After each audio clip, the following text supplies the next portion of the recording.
Saints are a bad football team, but they are fighters. You're watching Saints Now by Chat Sports. I'm your host, Trizy Trace Girouard, and this is our PM late night edition of the show. On Sundays, when the Saints play in the morning slot, we do like to put out our instant reaction just like we do every single week, but we also want to go back through the notes, go back through the film, and just kind of share more thoughts and get more opinions out there, just to have more of a conversation and in-depth talk about what's going on with this football team. And I do want to highlight a few things that we learned about this team against the Buffalo Bills. Obviously, 31-19 loss.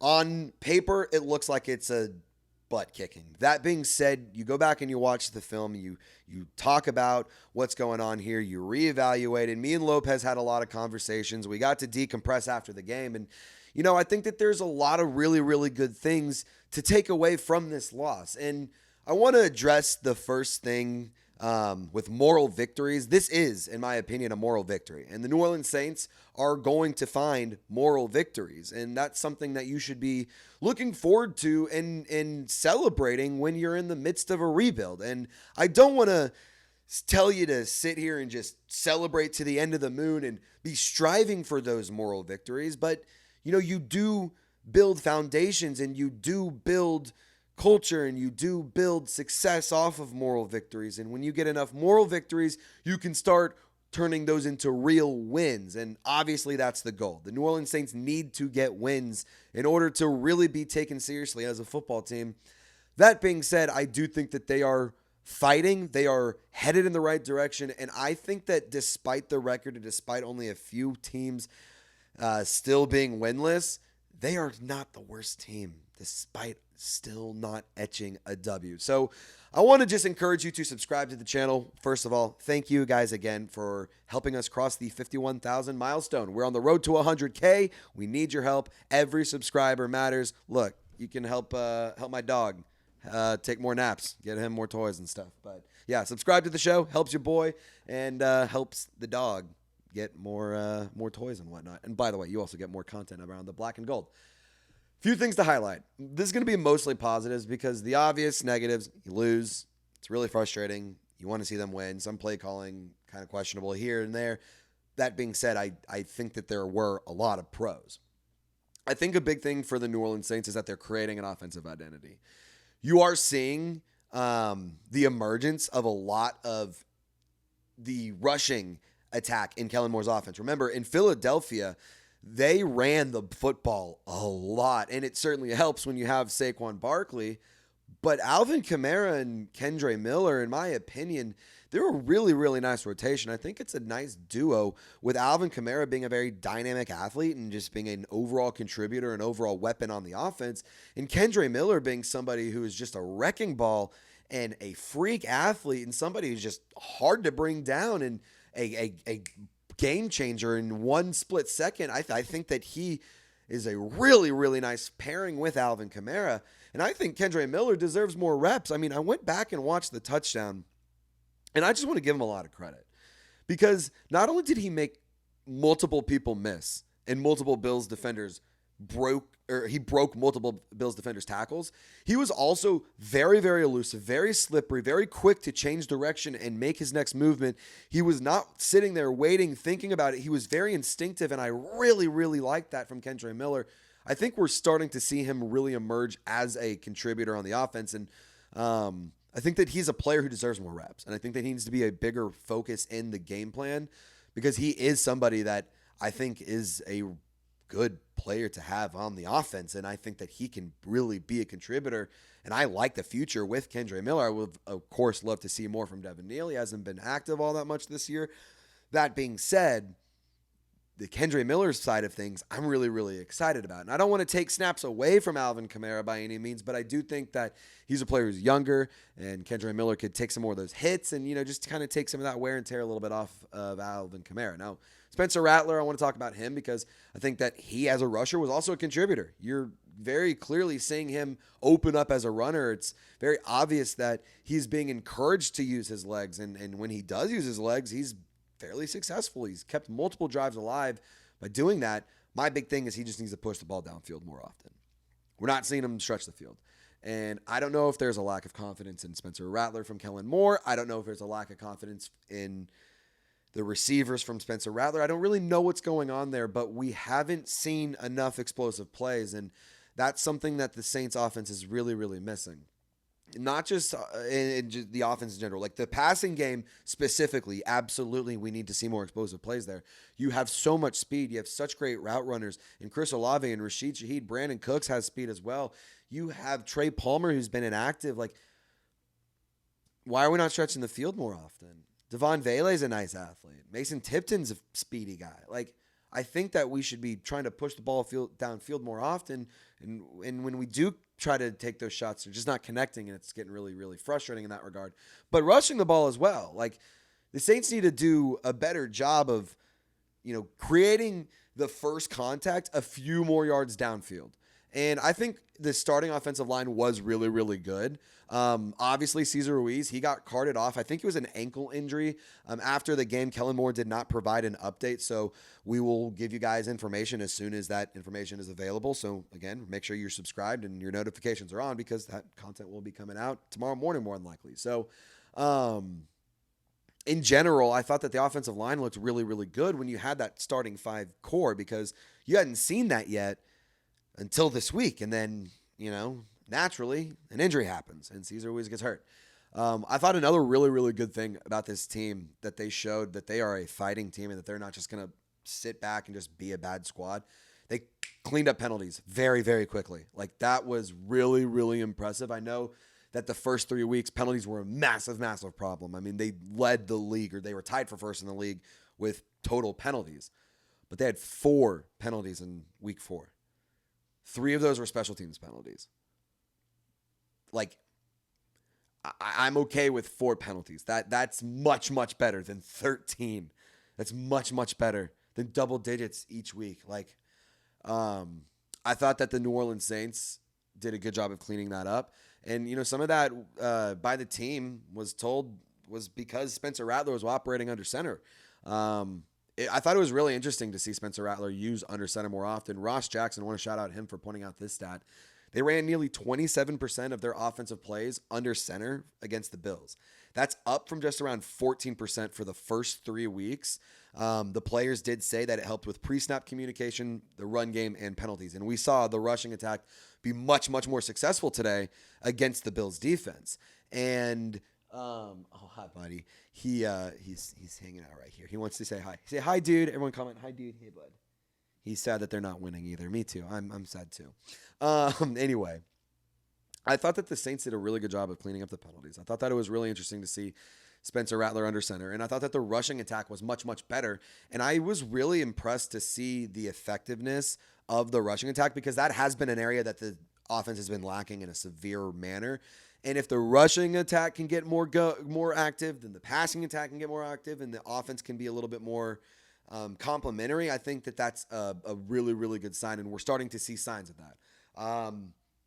Also want to just take a moment. Got to shout out Jonas Sanker. Everyone type 33. Type JS. Type Jonas. Jonas Sanker, dude. Oh my goodness. He is so good. He rocks. I love Jonas Sanker. Clap it up, man. Welcome to the league. What an emergence from him today. I thought he was absolutely awesome. He was making play after play after play, back-to-back clutch plays by Jonas Sanker. Huge pass breakup, climbs the ladder, bats it away. Very, very impressive, very athletic play. And then the very, very next snap, picks off Josh Allen, former MVP like last year. And then also, a guy who doesn't throw a lot of interceptions. It was his first one, I believe, of the season. Pretty good stuff there. Not going to lie. Pretty good stuff. I was really, really impressed with Jonas Sanker. I want to see defensively more of an emergence in the youth, and I think that we are starting to see that. I think in overall, a big theme of this game that I kind of digested and thought about, and Lopez even kind of mentioned it, like we're starting to kind of see the direction that this team should be headed or could be headed. I don't want to say that the identity is very clear, but they're establishing that identity. And I think that that's really important. And I think that there is a path moving forward, that's becoming much, much clearer. And we're able to see where the roster needs to see improvements and where they can really invest in other places. And I think that that's really important. So a few things that I noticed. We saw a lot more from Quincy Riley today. I was really impressed with him overall. I think he needs to be a starter moving forward. Isaac Yiadom, I'm tired of watching him. I want to go see the rookie have rookie struggles more than I want to see the 29-year-old veteran. I'm good. I'm good. I don't need to see him play bad football. I'd rather see Quincy Riley get opportunities, develop, grow, learn, get chances to try to make plays, because he is a very impressive player, and I've really liked him so far. We need better coverage in the linebacker department, and I know that we were seeing Carl Granderson drop back in coverage. That's just part of what this five-man front is. You're going to see those edge rushers need to drop back in coverage, and unless you have better coverage linebackers, you're going to need to have somebody in the edge rusher room that is better in the coverage department. I don't know if that's Chase Young. Sure, it would be nice to find out if that would be the case. But I do think that that's somewhere in the draft that the Saints should address. I think that an edge rusher that can be a very dynamic defensive weapon would be a really, really good addition. And I also think a more reliability from the wide receiver is a clear thing that the Saints need. Two ways to go about this. One, there's a lot of people saying they want to trade Chris Olave. There's a lot of people saying they want to get rid of him. I can understand the frustrations. I can understand where the desire to just move on, get picks, and try again. I get it. I think that having 2 first-round picks would be awesome for what it's worth. If you can flip Chris Olave for a first-round pick, hell yeah, man. I mean, it's going to be hard to say no. But I also don't want you guys to think that I'm just trying to trade Chris Olave away. I don't want him gone anytime soon. To be totally honest, I see this going one of two ways. Either one, Chris Olave, he shakes the yips. He got his first touchdown. He can finally put that it may not have been in the back of his head. Maybe it was, maybe it wasn't. But he can finally get that weight off of his shoulders. He hasn't scored a touchdown since week 3 against the Eagles last year when Derek Carr was the quarterback and Dennis Allen was the head coach. And we were talking about this team being a Super Bowl contender. But we need to see him be more reliable if he's going to be the wide receiver one. The other option for the New Orleans Saints is you could look to trade Chris Olave, try to recoup some valuable draft capital, and you add another playmaker in the offseason. Trade, draft, which is where I would do it, free agency, whatever you want to do. Again, I hope that Chris Olave works out. I would hate to trade Chris Olave away. Hell, I just bought a gold Chris Olave jersey. You think I want him gone? Absolutely not. But we do need to see better production out of our wide receiver one. I think that's fair to say. And I also don't want it to be taken as a dig to Chris Olave. He just needs to be better. He needs to be more reliable. And either that's going to be him or they need to bring in somebody who can. And I'm not saying they need to bring in somebody immediately. I'm not saying go trade for somebody now. That would be a dumb idea. But you could potentially add somebody in the offseason. Maybe Chris Olave could just figure it out. I would like to see that be the case. I want to hear from you. Would you be open to trading Chris Olave? Do you think that's something that the Saints should consider? What are your thoughts in that regard? We're going to talk about it more in Overreaction Monday.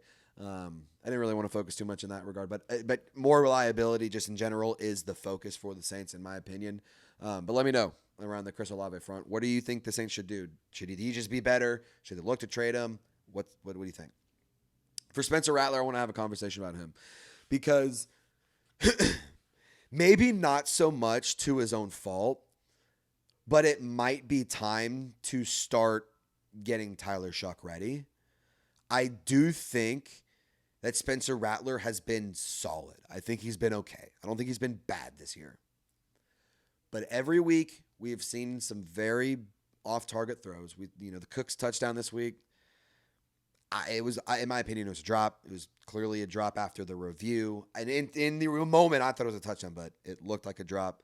Hell of a play by Brandon Cooks, by the way. But off target nonetheless. Chris Olave in week 2 against the Niners, I believe that was. Yeah, in the first drive, off target. There's just been off target throws. To defend Rattler, there's also been a lot of egregious drops. That needs to stop altogether. Juwan Johnson sort of kind of fixing it. Chris Olave kind of got better towards the end of the game. But again, egregious drops just need to stop altogether. It's not totally his own fault, but you do need to see better production out of Spencer Rattler, in my opinion. He either needs to elevate this team and show that he can do that, or you need to start having a conversation about putting in Tyler Shuck, because I do think that we are starting to see the transition of Kellen Moore's roster really take shape, and we're starting to see the youth movement in the rookie class prevail. And I think that if you can see one more guy in this draft class prove that they hit, this could be a proven great class. Vernon Broughton, obviously, he's out for the season with the injury. He was having a great start, and I would have loved to see more from him. Gonna have to find out. You're gonna have to wait and see again. Devin Neal, I think he's a guy who deserves more opportunities. Maliki Mataval starting to get a little bit more run. Not a ton, but some. Fadil Diggs, you saw him on the field a decent amount. Danny Stutzman needs more opportunities in my opinion. But for Spencer Rattler moving forward, if you want to see more success from him, I think you do need to keep him under center. That clearly worked. And if it ain't broke, don't fix it, in my opinion. Obviously, don't try to keep it super routine and super obvious, but if you know it works, just saying, a lot of penalties. That was pretty nice. Basically, just moral of the story here. Kind of the synopsis, and if I could put a spark notes here. It feels like the Saints are starting to put the puzzle together. And let's just say, for the hell of it, it's an 1,000-piece puzzle. Right now, it feels like they got 150, 200 pieces started to kind of figure it out. Still a lot of work to be done. But they are finding their identity. They are far from a complete product. They are far from a final product. They are far from an acceptable product. Because quite frankly, you and me as Saints fans, we deserve better. But they are starting to put the pieces together. They are starting to find their identity. They are clearly building a culture. They're still trying to build it, but you're starting to see that kind of take shape. Sorry if I bumped it. The youth is beginning to prevail. You're starting to see more and more from the rookie class. And whether you love the Saints, whether you hate the Saints, whether you're upset, happy, somewhere in the middle around this game, you cannot deny that there hasn't been notable progress. There has been. There's been noticeable progress last week, but there's been noticeable progress coming out of week 4 against a formidable opponent, a Super Bowl contender, a true contender, the MVP. Like, against them, you looked like a competent team that could have won that game, to be totally honest. You had opportunities to win that game. And if you are a more complete team, if you are more experienced within like the Kellen Moore era, I think that is a game that potentially the Saints could have won. But that is to see in the future. All in all, moving forward, you got week 5 against the Giants next week. They won today over the Chargers. Dart looked okay. Nothing too amazing, but nothing horrible or egregious. Neighbors did tear his ACL. Cam Scatterby was going to be a problem for the New Orleans Saints because he is running very, very well, and the Saints' run defense has not been good.